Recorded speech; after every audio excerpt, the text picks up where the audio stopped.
मैं स्मार्ट नहीं हूँ, या मैं कहूँ मेरे पास दिमाग नहीं है, बट मेरी बॉडी का ये वाला हिस्सा थोड़ा भारी है, तो शायद मेरे पास दिमाग है। अब स्मार्ट होने का मेरा मतलब ये नहीं कि मैं उन ज्ञानी बच्चों जैसा नहीं हूँ जो कि अपनी उंगलियों को ऐसा ऐसा करके पूरे ब्रह्मांड का मैथ्स कैलकुलेट कर देते हैं। अबे उसको ना अबेकस कहते हैं, चू। और इसे कुंगफू कहते हैं, साले चू।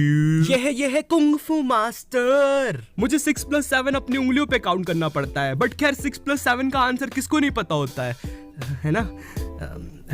5, 6, 7, 8। खैर ये वाले क्वेश्चन को अभी जाने देते हैं। तो जैसा कि अभी मैथ्स की बात हो रही है, तो तुम्हें मैं एक किस्सा सुनाता हूँ, मगर सॉरी टू से मैं ये नहीं बताऊंगा कि ये 11th की बात है, क्योंकि तुम लोग फिर सोचोगे कि कोई बंदा इतना बड़ा होके इतना गवार कैसे हो सकता है। तो एक दिन मैं क्लास में बैठ के मेरे दोस्त का होमवर्क छाप रहा था, और मेरा दोस्त पीछे बाकी बच्चों के साथ कुछ कर रहा था। मुझे पता नहीं क्या कर रहा था, मगर कुछ तो कर रहा था। शायद बॉम्ब डिफ्यूज कर रहे थे वो लोग, या लगा रहे थे। खैर, तो होमवर्क छापते छापते मुझे एक क्वेश्चन में डाउट आया। अब नॉर्मली कभी ऐसा होता है तो मैं जो सामने वाले की कॉपी में पैटर्न बना होता है वही अपनी कॉपी में बना देता हूँ, मगर उस दिन मेरे दिल से एक आवाज आई, ब्रो इट्स हीरो टाइम। बस इतना सुन के मेरी आंखों में चमक आई और मैं मेरे दोस्त के पास चल पड़ा। ओए, ये इसका आंसर 2 नहीं आएगा तो क्या आएगा? उसने जैसे ही ये बोला, सारे बच्चों की नजर मुझ पे आ गई। उनकी आंखों में एक मस्ती सी थी, वो मुझे हलाल होता हुआ देखना चाहते थे।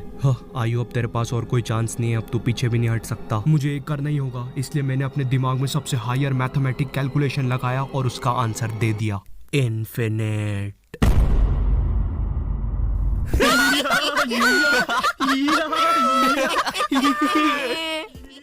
उनकी हंसी सुन के मेरा रोना निकल गया था, लेकिन मैंने मेरा ईगो नहीं टूटने दिया। मैंने फुल कॉन्फिडेंस से उन्हें कहा, भाई गलत क्या है उसमें? उसका आंसर इन्फिनाइट ही तो आएगा। साले हंस क्यों रहे हो मुझ पर? अच्छा, कैसे आएगा इन्फिनाइट, हमको भी तो बता। यहाँ मुझे मेरा ईगो वापस लाने का चांस मिला था, इसलिए मैंने मेरा हायर कैलकुलेशन उन्हें बता दिया। भाई देख, ये जो नीचे के 2 1 है ना, अगर तू इनका एलसीएम लेगा तो इनका तो एलसीएम आते ही जाएगा। ओए हाँ, सही बोल रहा है यार तू। देखा भाई, तेको तो मैंने बोला ही था, इसलिए इसका आंसर आएगा इन्फिनाइट।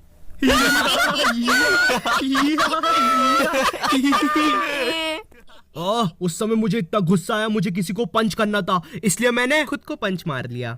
अब ऐसा भी नहीं है मुझ में कॉमन सेंस नहीं है, अगर गेट इधर है तो मैं उधर नहीं भराऊंगा।